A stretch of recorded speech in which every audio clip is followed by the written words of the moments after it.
ko may wakwak sa luyo. Hindi ko karon. Di naman ko mahadlok.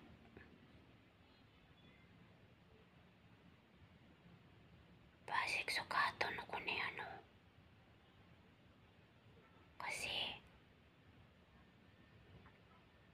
kagabi mawawakwak ako.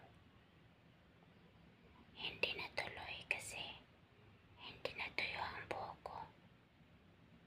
Hindi ako makalipad ng bonggang-bongga kagabi.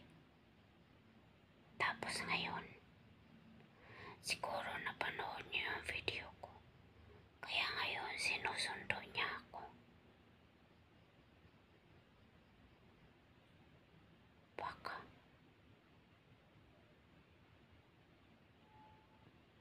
Tsumpagin siya ni Shomo dyan sa luyo. Kala niya.